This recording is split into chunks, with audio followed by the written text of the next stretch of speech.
Hello and welcome, outperformers. Thank you once again for joining us on another one of our webinars that we produce quite regularly for you, the community, the accounting and finance community across the world, exploring areas and ideas and concepts that support the profession, the career development, the performance of your finance function and you as an individual. We really enjoy doing these webinars, and I'm sure today will certainly, for anyone that's on live with us, will certainly be a really interesting conversation.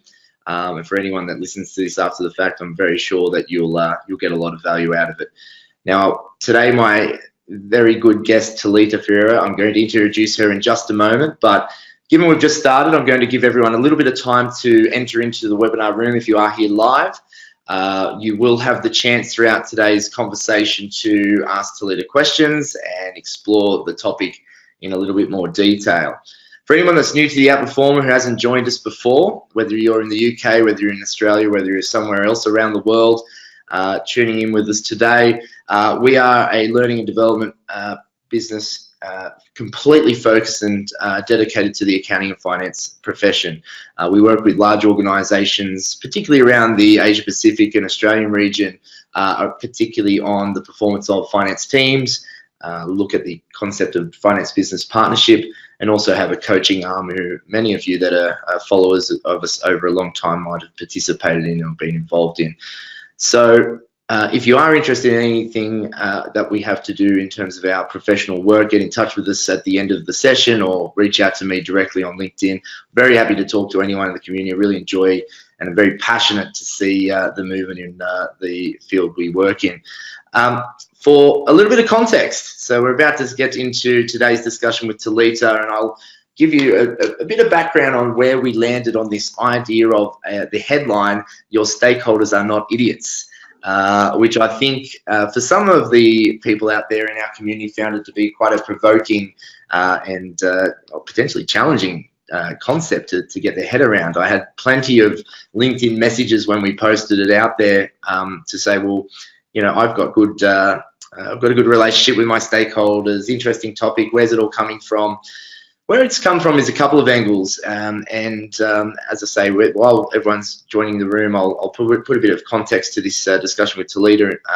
We did a very large survey across over 106 organisations dealing with non-finance leaders to explore their views on value and their perception of value from the finance function, their relationship with the finance function, what they see as effectiveness, where they want to spend their energy. And you can obviously download that on our website, and we've emailed that around, but I'll be posting that quite regularly on LinkedIn if anyone's interested to have a look at that report. One of the things that came out of the report was this sense of superiority that's coming from the finance function in dealing with certain non-finance leaders. And of course, in many cases, the finance function doesn't realize that that's the way it's coming across. So we wanted to look at how we can address this. And I also had the pleasure of getting to know Talita over the last few months.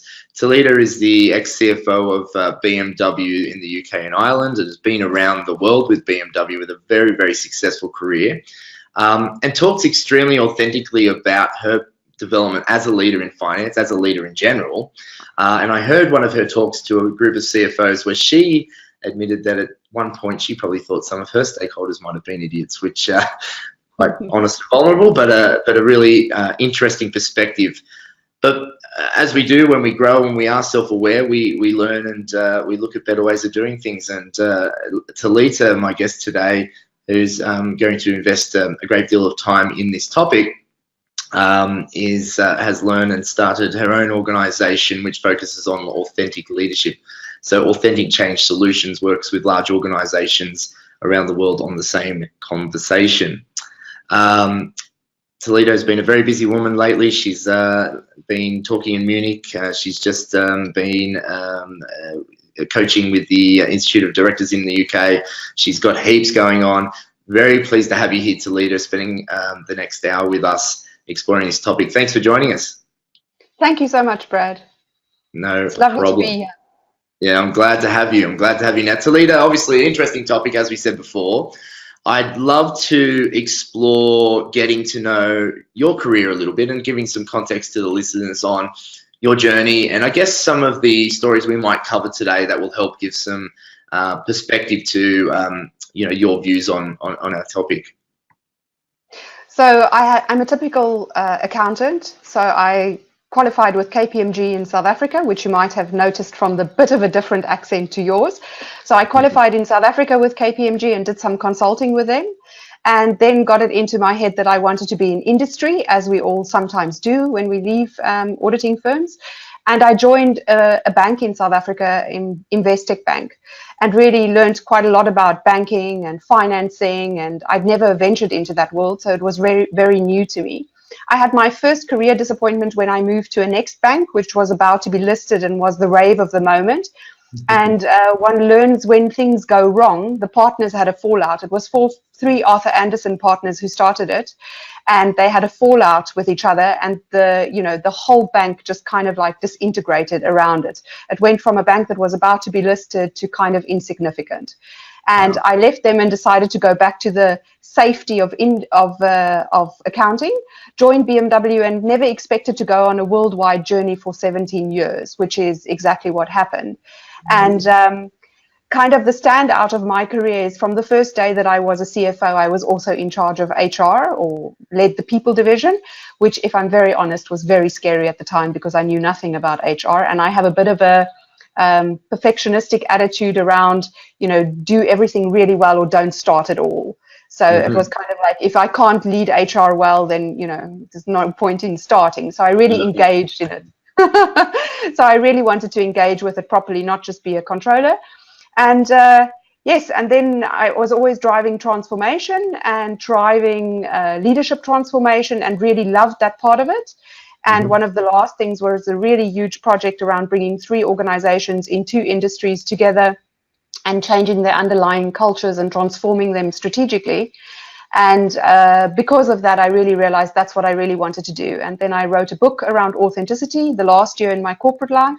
And then I left to join the scary world of leadership development and entrepreneurship, which is totally a different kettle of fish.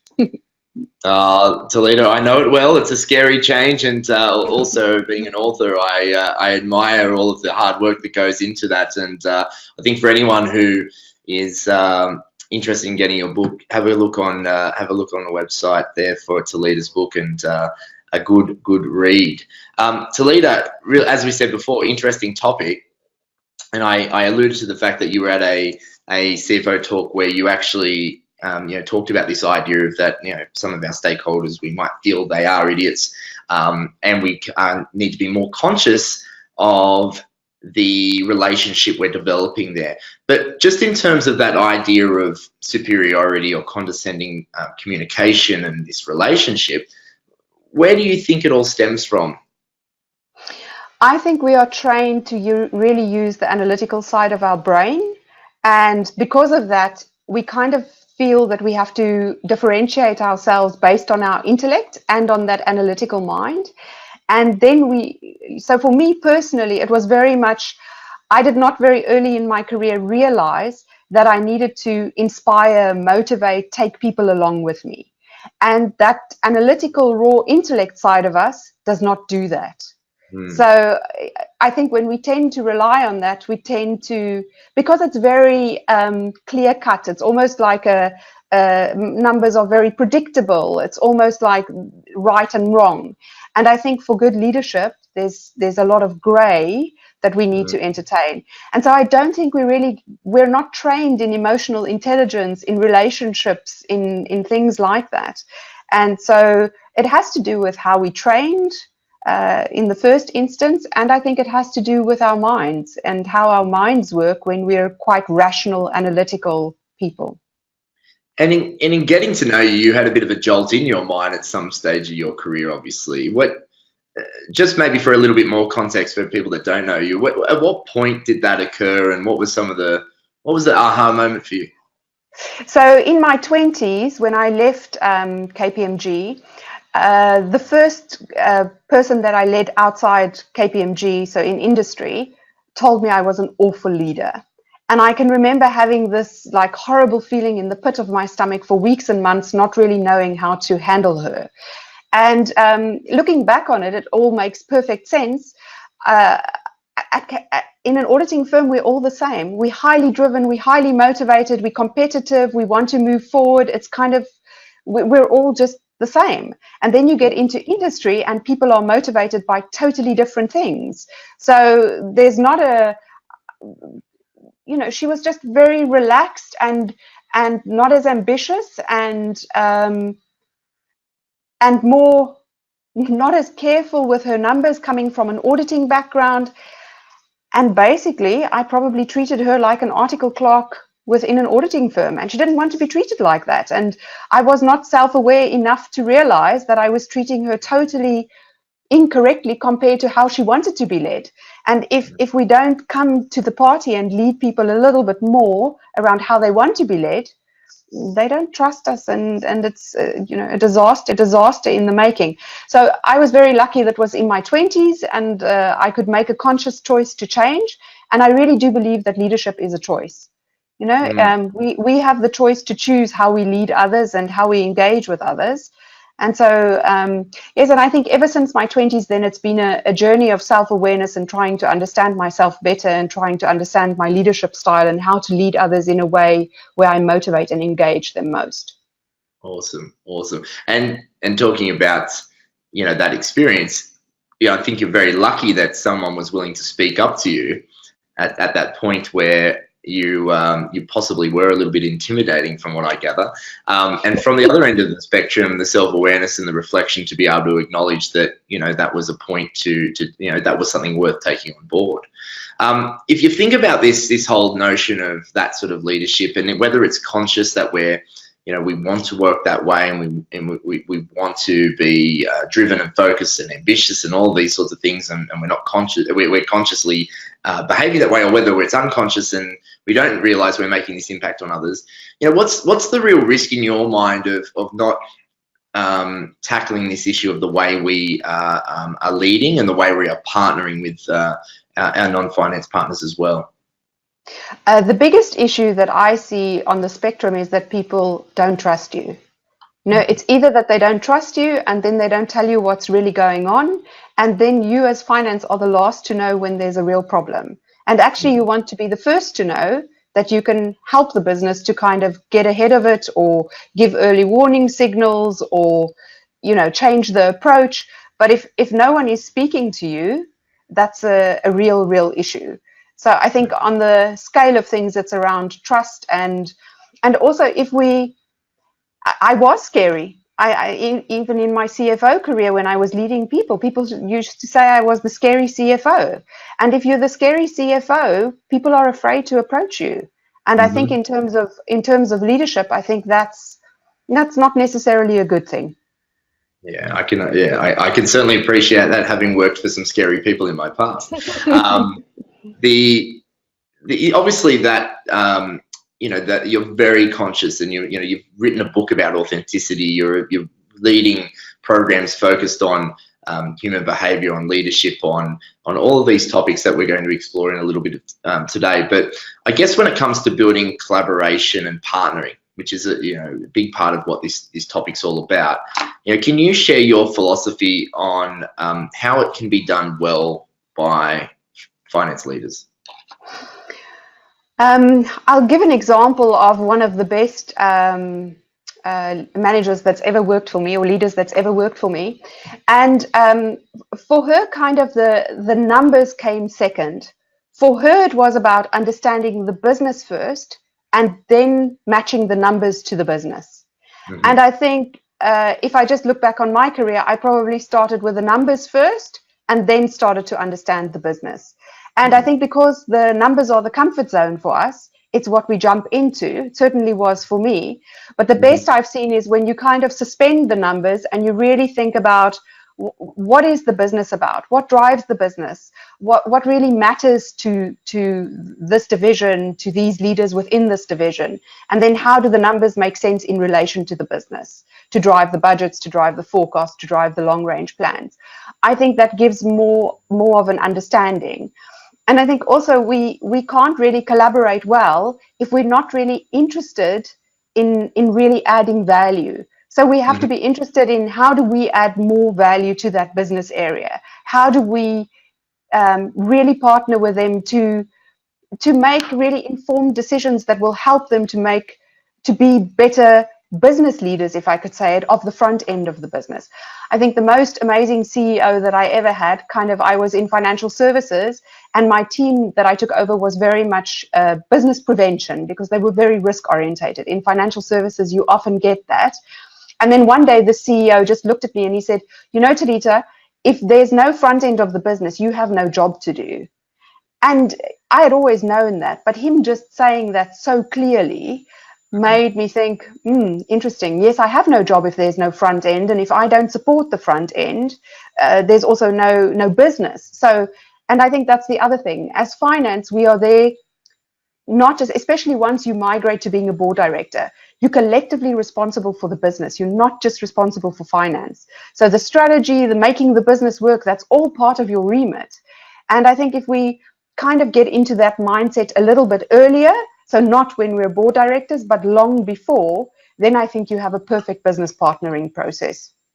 Absolutely, absolutely. And it's interesting, I talked about that report before, that we'd done some significant research with non-finance leaders, and the two biggest areas that non-finance leaders asked for in terms of, and I guess thought were valuable, were the capacity to support the business to solve problems, relative, using financial acumen to help them solve problems.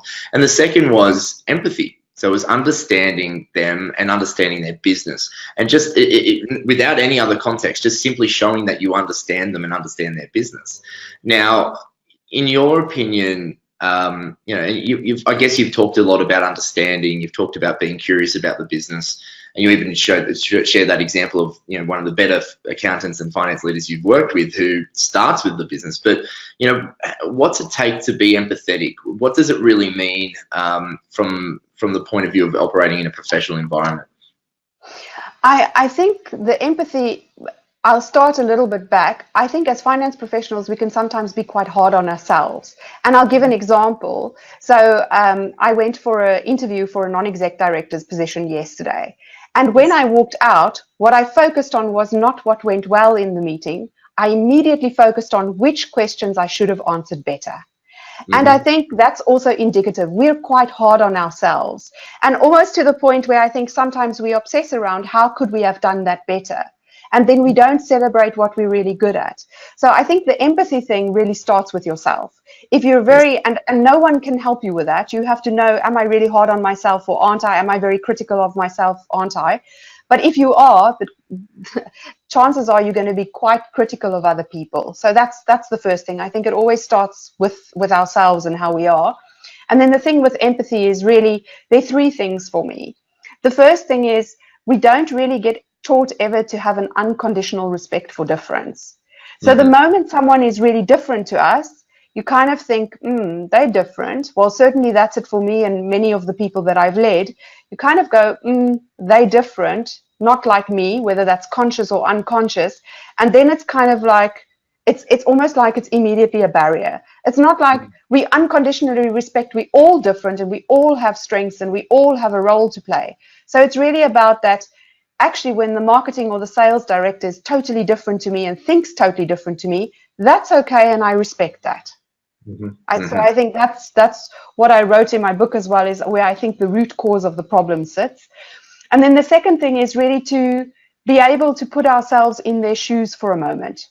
Yes. Because there were so many times, and you saw the video of my speech, there were so many times where I would sit in the boardroom and actually think, that's such a stupid comment, or, really, did you just say that?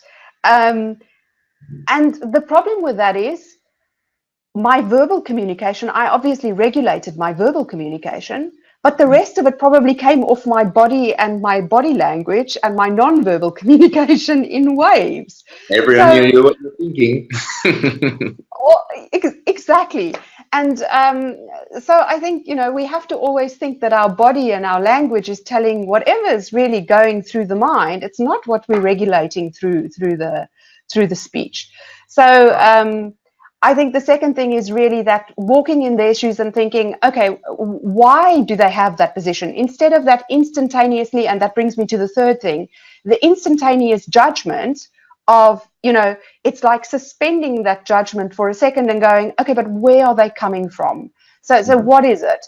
And normally they have targets, they have their own things to achieve, and therefore they're trying to kind of protect their own position. And I think the minute you realize that, okay, how can we collectively make this, that we try and make it a success overall? What do I give? What do they give? So that we come to a position in between where we all can live with.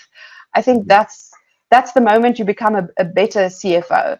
I think those times when I was in the board meetings and thought those thoughts, I was not being a very good board director, because I wasn't really putting the company first. I was putting my judgments first. Absolutely. The all of those points really resonate with me, and I'm particularly conscious. I want to talk about the first point a little bit more, if that's okay. The respect for difference. Of course. Because I often see this, and I see it from a career coaching point of view. I see it from a team performance point of view, that some people don't get it, right? And that's the perspective of some leaders.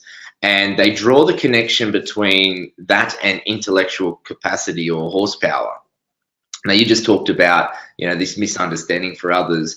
Do you think there are times where there is a lack of intellectual horsepower when people don't get it? Or do you think once you start to really get to the truth of it, most people in a professional environment have the capacity to understand? We just need to give them a better environment and a better supporting environment to help them get there. If you're okay, I'm going to give a totally non-work example, because I think it demonstrates it perfectly. So yes. I've always been very good at maths at school, and my daughter is 10 now, and about 2 years ago she needed help with maths, and I thought, that's fine, I'm good at maths, I can help her with her maths. But she's a visual learner. She's totally different to me in how she learns. So for me, I get it really quickly. For her, if I paint the picture correctly, she gets it really quickly. So it's all about how I'm explaining it to her for her to get it. So, and I think, it's a very simple example, but I had to change how I explain things to her. And if I explain them to her in my analytical way, she's totally lost. But if I try to draw a picture for her on a piece of paper, she gets it instantaneously and she never forgets it. And I think that's the problem with our counterparts. We also don't get taught that people are visual or kinesthetic learners, or they learn with other senses than we do. We have this analytical approach, and if you don't understand the numbers analytically, like we're explaining them.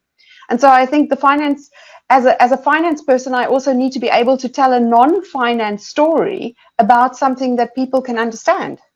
Mm-hmm. I love it. Does that answer your question? I think it answers it perfectly, and I might have been slightly leading or deliberate in my questioning, but I think we obviously see this a lot in our programs, where we need to design ways of engaging people in abstract manners, using metaphors, using stories. Sometimes it's also being very direct and being straight to the point and analytical about it as well. So very conscious of that in a learning environment, but also taking that into a work context. As you say, we've had Lance Rubin on here a few weeks ago talking about visual influence and the need for us to take stakeholders on a journey using visually engaging strategies to do so. And while that creates more work at times, it is certainly part of our role as we move into this role of advisor or partner or CFO, and we need to adapt those skills. The other piece I want to talk about, which is the last part about judgment, and you talked about essentially, in some respects leading to safety. How do I make it easy for people to want to engage with me? And I know offline we've talked about Google's study. You kind of alluded to it a little bit before, but that Project Aristotle and about safety. And can you share the relevance of this study and provide a bit of background to it, perhaps, around how that's relevant to the role of a finance professional these days? Okay, so Google did a study because they wanted to understand why some of their sales teams were far outperforming other sales teams. And they did it over a long period, so I think it was more than a year where they did the research. And what they found was the teams where the performance was highest was teams that had psychological safety. And what psychological safety means is that the individual is open to taking personal risk.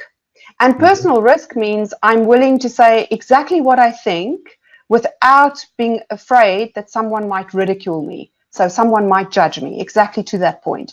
So I'm not afraid someone's going to judge me. I'm not afraid someone's going to think I'm stupid. I'm not afraid someone's going to think I'm different, weird, whatever it is. I'm totally safe to say what I think. And I think if we have that in our teams, people will tell us when they think things are going wrong. There's so many times where we as a board engaged with a strategy that the teams immediately knew would not work because they're touching the customer, but none of them would say anything because the board decided we're doing that, so we'll just kind of make it work, although we know it won't work.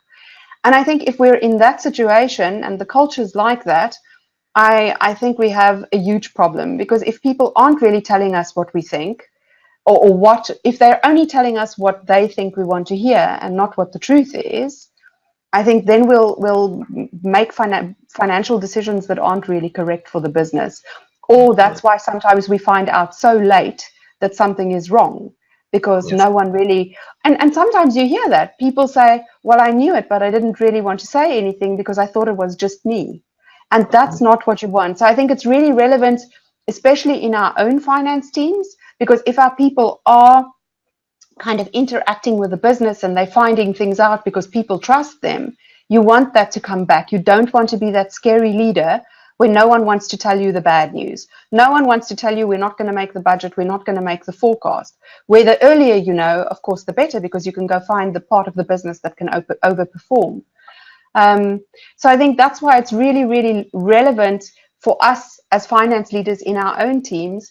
And then for the rest of the business, I mean, the rest of the business, if the rest of the business is not telling us what's going on, that's also places where you'll get fraud and no one's telling you, and, you know, collusion and people, even those places where people collude, someone will sometimes tell you, well, I felt something didn't feel quite right, but I didn't want to say anything. Yes, absolutely. And I think your point there before is a really good indicator as to whether you are creating safety or creating a partnership experience, in that you know, we use the term in some of the programs, are you being brought in sooner? Yes. Are you being taken into the conversation to be part of the solution, and people feel comfortable to do that? Now, I'd argue that, you know, if there's anyone on this call or anyone that's listening, if you are trying to get a measure on the sense of safety you're creating with your stakeholders, think about the time they come to you with problems, or if they come to you with a problem at all. And is it something that creates a sense of reactivity? Is it something that creates pressure on you because you need to therefore solve the problem right at the end? Are you getting information far after the fact? Really good measures of that safety piece. To build on that though, Talita, and I'd really welcome any questions from the audience that we've got here today on this, and broadly the topic if you want to. But in terms of creating that environment where there is safety in partnership and safety amongst the team, what are some things that you've seen, just, you know, some tips or strategies that help cultivate that from a culture point of view? From my experience, it's about the experiences you create for other people as a leader. So if you're creating the experience when something is going wrong, it's a blaming game. Who did it? Where was it? You know, who's at fault? If that's then that's the experience they're going to have, and they're not going to come out and say something happened. So I think it's very much also in terms of when something goes wrong, our reaction to how it goes wrong. And you know, we're all human. Sometimes if it's something that's really big, of course you're going to be disappointed, and of course you're going to want to find out, well, who did that?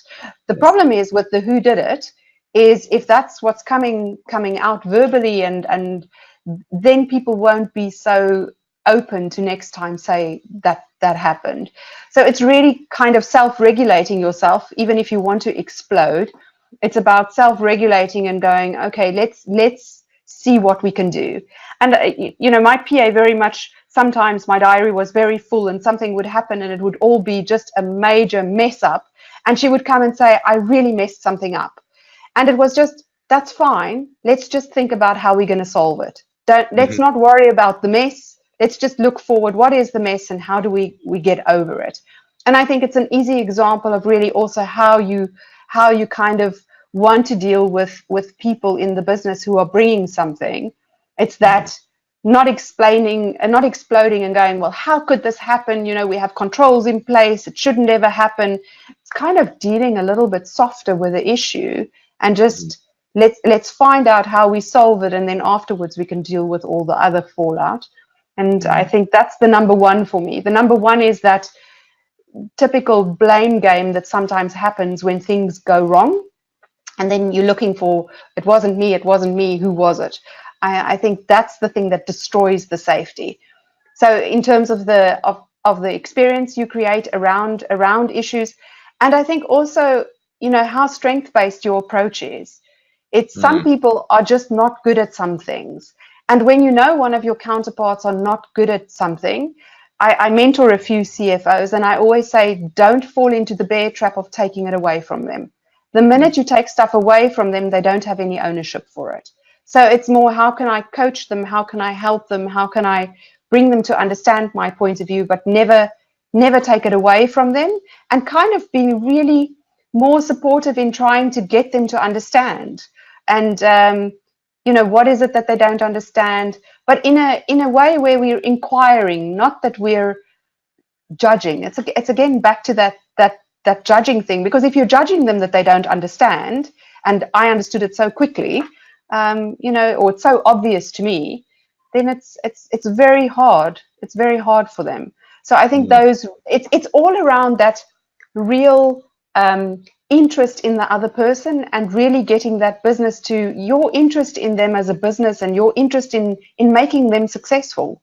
I think that's really the key in helping them to be successful. Absolutely. If anyone's worked with Pete Smith, one of my partners, Pete talks to the concept of listening to learn, and thinking about two key parts, one being accuracy and asking questions to work out, well, what is the real problem? Why don't they really understand? And being authentic about it, and appreciating that in times you will also have similar challenges, but they may be in different places, and allowing that person to find that point of understanding in the complexity that you're working through. The second part that sort of challenges, though, and I see this a lot, and I'm sure you've seen it with people in your career too, Talita, is that idea of being busy and needing to create the space to feel as though you don't need to react, and to give yourself comfort to be able to do that. Now, I hear the terms all the time. I see it with people, whether it's turning up to events, turning up to things that are important to them. They say, you know, I'm too busy. I've got month end, I've got year end close, I'm in the middle of budgets. And some people are really good at still creating space, and others simply just plow ahead and become very reactive. But in this whole sort of sense of busyness, how do you deal with you know, a busy workload, and then also make time to pause, reflect, and create time for those sorts of conversations? So around the conversations, just before I go to your point, I think what we very often do is we want to jump to the action, to the last part, because we're very objectives, targets, focused. We jump to the action, but actually starting with a question and then having the conversation, and then getting a natural flow to the action. That's kind of the way we need to start. Yes. But where our minds and our analytics are driven the other way. So I would really suggest that that's kind of rather where we start. Around the whole topic of how do we really do this in a way that it's less offensive for the other party. I think we sometimes might jump to conclusions, and before we get into the room, we've already made up our mind around what the outcome is.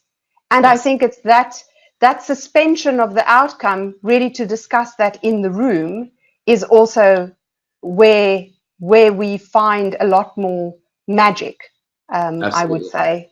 Yeah. Can you just rephrase the last part of your question? Because I think the other part of the question was, and I think just on that, I think they're very good points, which we could talk about a little bit further in a moment. But the other point was being busy and creating space. You know, you talked about that idea just then, and it's a really, really good example. I'm going into a room, instead of me trying to drive someone to the outcome I think I need to get them to, I'm going to have an open mind. Now, the risk that creates for the analytical mind is we say, well, if I've created an open mind and I don't know what the outcome is, I don't know what I need to do next. And my planning and all the work, they might create a whole lot of work for me that I didn't anticipate, and that's not really what I want. So therefore, I want to go to the assumption. Now, of course, with busy days, I need to be able to work in that ambiguity if I'm going to accept it and deal with it.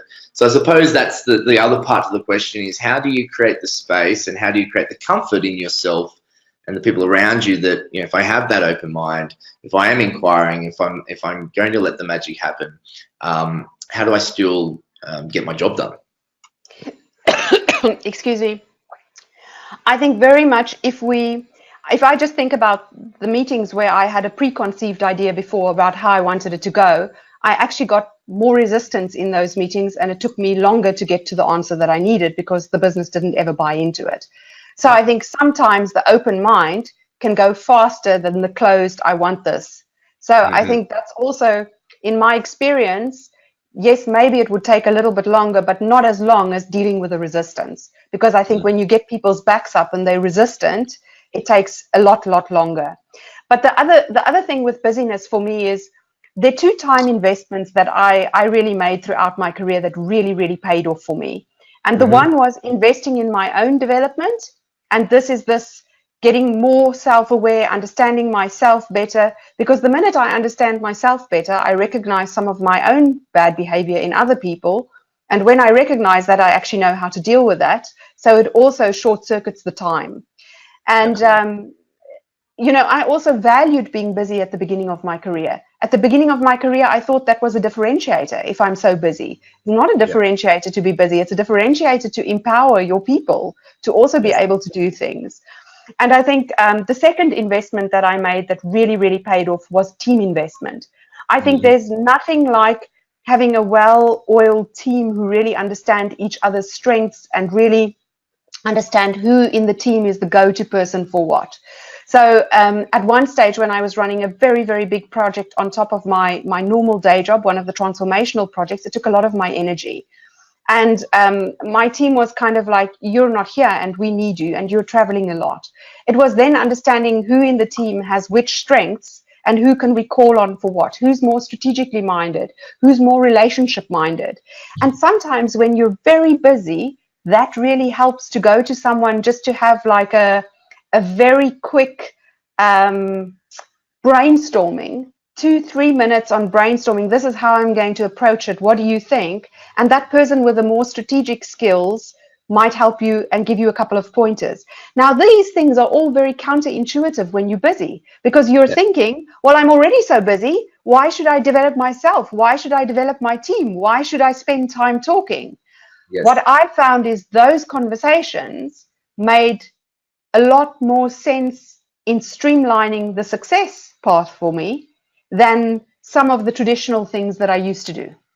Yes. So those things actually paid off quicker and faster than going the traditional route. So I think, you know, that's one thing that if I look back on my career, those are the things that I would have changed. I wouldn't have pushed so much in the beginning to want my way. I would have collaborated more. I would have done more through the team, got more through the team. But the thing for me is it's really chicken and egg. The minute you get into the place where it's like, I don't have time to develop myself, I don't have time to develop my team, I think those should be warning signs that something's going wrong. Yeah, absolutely. And it's interesting that, you know, a lot of the people that are live on this call, that, you know, they're investing in themselves right now. But in many cases, even if we are, it does take a chance. You know, we listen to what you've just said there, and most of them go, yeah, I totally agree with you, Talita, that makes sense. But it's that ability to catch yourself when you aren't behaving that way, when you are foregoing the opportunity for development, when you are, you know, you are avoiding the pause or the opportunity to look at a situation more strategically about how you can deal with it, or engaging others before acting. There's this culture in our society at the moment, because we've got so much content in front of us, because we've got so much information, that we just plow ahead because it seems faster. And creating destruction along the way is the challenge. The piece I want to... Sorry, just one more tip on that. I found that my mailbox was a very destructive thing. I'm sure everyone else will feel that too. And Yes. one thing that really helped me was to do email sprints. So I would have an hour sprint in the morning, an hour sprint around lunchtime, and maybe a little bit longer sprint in the afternoon, 1.5 to 2 hours. But I would try not to touch my mail the rest of the day, because it really, otherwise you have already a huge to-do list when you start. You're consistently, seeing all the stuff that's coming in, and it really demotivates. So, and then you're leaving the day with just more than you had when you came. I think that's psychologically quite a distractor too. So I really used to email sprint. This is the time, and then I'm very focused on making a list of the to-dos out of that. When can I do those, delay or don't? And so the management of your email, I feel, is like one of the most important things. I think that's a really good point, and it adds on to that experience with partners and our relationship with partners. I see this quite regularly. I go into lots of meetings with lots of organizations, and at times, partway through the meeting, someone will be checking their phone and answering an email. Or even at some cases, and I've seen this before as well, have a laptop in front of them, and while someone else is talking, gets back to doing some other work. And I think that capacity you talked about being safe, if I find that everyone else around me is too busy to listen, and it's demonstrated by the fact that they're focused on their phone or their email. Now, this might seem really simple, but it's a pretty good indicator on the respect you're showing to someone else and the safety you're creating for someone else, I'd argue as well. Definitely. Moving on to value. Now, you used that term value before, and I think it's often misunderstood value. But I wouldn't mind, before I ask a slightly more meaty question to you, just to put a bit of definition around value in your eyes. When you talk about adding value, and and I often consider things like solving the problem for a stakeholder and helping and seeing it from their eyes, what is the value they see? But can you consider some examples in your career, or just illustrate what is value add? What is it when people say go and add value? So for me, the value is when I make a difference to someone else. So someone else in terms of them personally. So for me, very important for me was to grow and develop my team. So I would not feel like I was adding value at all if I was only focusing on the business and not focusing on my team. So for me, a huge 50% of my job was, and then later it was the ratio switched to even higher percentage, was really about developing the people around me. Knowing what their core skills are, knowing what talents they have, knowing what underlying talents they have, or things that they're really afraid of. And so some of my people were very afraid of presentations. And it was then helping them to go beyond that, not doing their presentations for them, but helping them in a very safe way to be able to do those presentations so that they could grow. So for me, in terms of my career, value is definitely around people and how I developed people. And then around the business context, for me, it was very much because of the senior level that I reached. It was very much around how successful is the business and what is it that I'm adding to that piece. So how am I really giving the business insights so that the business can be more successful? So am I providing those insights early enough so that the business can really, within the cycle, within the long range plan, within what it is, make the right decisions? And for me, another piece of adding value was relationship building. How good are my relationships with those other board members? How good are my relationships with the next tier down from the board members? So how well am I integrated into those direct reports that if something's going wrong, they might come tell me?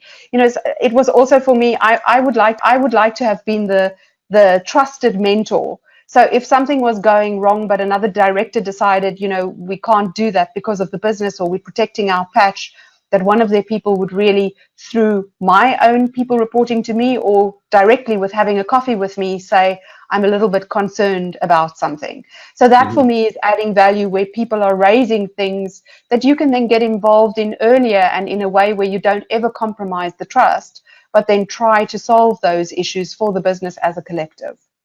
Absolutely. And I think that word you talked about there, problem solving with trust, is is huge. Now, of course, for many of our the organizations I deal with, for many finance leaders I talk to, the CFO is very good at building that. And often that's the reason they're in the chair they're in, is they are trusted by leadership group, not in all cases, but of course that is a big component of their role. But now we're talking very, very consciously in many organizations about how the finance function has a brand for creating value and having a fantastic reputation amongst the business. Yeah. So we're talking about the holistic group of finance, all the way from the transactional functions, accounts payable, receivable, through to accounting, reporting, planning, commercial finance, and the broader specialities in finance. If you consider that group, how do we start shifting the brand so that we are genuinely perceived as value adding and genuinely perceived as partners? I think the measure of that is really, what do people say when you're not in the room? Mm-hmm. No? So I would always, if I join a new company and I'm trying to find out how is finance perceived, it's around that inquiry and finding out what do people say, or asking other people that aren't at finance related at all to kind of give just what is your impression of finance. Yes. And in financial services, as I mentioned before, the perception of the team was really with the business prevention area. So it's always about, there's a risk or a system or a reason why we can't do it, why we can't do something for the business. And I think that's always the biggest risk if you have that type of brand, and it's very hard to change that. But just as an example, so that's why I also believe leadership role modeling is so important when you want to change these things. So I had once I would have 1 or 2 activities a year with the whole group of finance. So I had around 80 people, and once I went to a no jeans event with a denim skirt. And the reason why I did that, and I very openly discussed why I wore this denim skirt, was because I wanted us to really always be within the rules. I didn't break any rules. I didn't wear a jean. But of course, it was a denim skirt. That's kind of borderline. But what it showed the team, and what I could very much anchor for them, is that what I want us to do is push boundaries. I want us to try and push boundaries for the business. We're never allowed to do anything unethical or wrong, or, that's not the question. But there are loads of shades of grey, which I've spoken about before. And it's to try to see where can we, enter those shades to make sure that we do something that's right for the group. So I think in terms of the brand of finance, it's very important to have also a Simon Sinek type, what is our purpose within the organization? Not the what we do or the how we do it, but the why we do it. So why are we doing what we do? And then really to anchor it in really what we're role modeling. I mean, up to this day, if I sometimes meet the head of HR, she will say to me, "You'll be so proud of me. This month I've really been doing the denim skirt thing." So, it's something that's in her mind all the time and that she remembers. It had an impact on her. And I think that must be our brand. Our brand must be some supportive way of how we're trying to push the boundaries to help the business. Absolutely. And it's a really good way to think about innovation. I think finance groups and teams don't always see themselves as innovators. But realistically, it's about looking at better ways of doing things. Now, you've got these boundaries, you've got these rules, you've got structures around you. You don't need to be building the next app or introducing new technology to be innovating. You need to be solving problems and doing things within, using the resources you have to do it better. And I think that denim skirt concept's really cool. I'm playing with the rules, but I'm doing it differently. I'm doing it better. I'm making it work for us, and that's a really interesting way to look at it. And I think it's really cool. I'm going to steal that one from you, actually. But no worries. For anyone on the call, of course, I know we've got a bit of a quiet group today, but if you've got any questions, I think it'd be really cool to get some questions in the last sort of 5 minutes or so that we've got. But as always, I've got more and more questions, and we'll probably wrap up fairly soon. But I wouldn't mind, Talita, just hearing a little bit more about the work you do and these days, now that you're not a CFO. Spent that big career with BMW. What do you see with the clients you work with, and what do you do when you work with them? So I mainly do two things. I work in really helping organizations to adopt change. So if you're doing a very big new system implementation or any new strategy, it's really helping the people to adopt the change. It's working on the people side of changing those behaviors, experiences, habits, so that you make sure that whatever you want to adopt as a change process is really being taken up by the people a lot earlier. And funnily enough, it's the one place that finance doesn't really want to invest money in adopting change. We're always investing the money in the change, but not in helping the people to adopt the change. And personally, I think that's kind of one downside. And what I would say is my biggest experience there is alignment of the leadership. If I work with very big organizations, it's really the leadership teams that aren't aligned at all the levels within a change program. I also do cultural assessments of companies in terms of fourth industrial revolution. How do you create a collaborative environment? Measuring the company from where they are against principles that are research-based and are tested. This is what you need to create an organization of the future. It's around how do we measure where we are and what steps do we need to take to get there. And then the part that I absolutely love is helping finance professionals to develop this mindset around leadership and the mindset around how do I really change myself more to be this more inspirational leader. Because I think I don't need to teach any finance professional around analytics and intellect. So, just having my own experience of so many years and how uncomfortable it was. So I always like to say I want to be these two halves of a perfect whole. I want to be analytical and intellectual, but I want to be people orientated and inspirational. And that part needed more work for me. And with many of the CFOs that I mentor, that's also the part where we spend more time.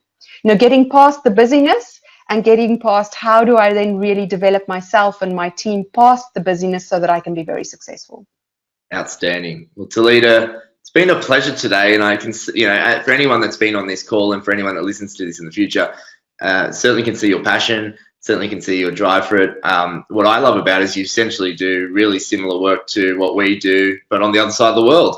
And it's always fascinating to have these sorts of conversations with people like yourself, and with you in particular, because you bring to finance teams and leadership groups that practical perspective of being there, done that, but of course some vulnerability and the fact that you're honest about your own journey and the challenges it takes to get there.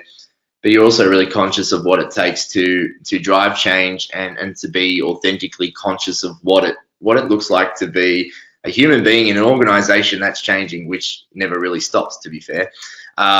So thank you very much for all of your time this morning in the UK, this evening in Australia, and this part of my world.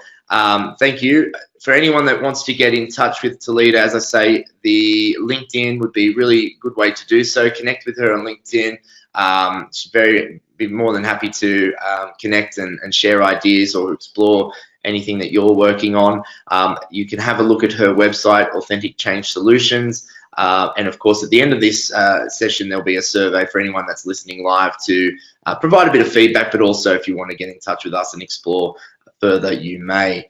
But once again, fantastic to have everyone. We're going to have a little bit of a break for a few months on our webinars. We're building into 2019's series that we're working on at the moment with some fantastic CFOs, executives, leaders in the industry that we believe are certainly worth talking to. So all of that's to come down the future. For anyone that's interested in contributing or has leaders or people they believe we should be interviewing on these webinars, get in touch with us. We'd be really keen to hear. But again, Talita, thank you. It was awesome getting to know you today, and awesome sharing your experience. Thank you so much, Brad. I really enjoyed it. Awesome. All right. You have a great day. All the best, everyone. Thank you. Thank you.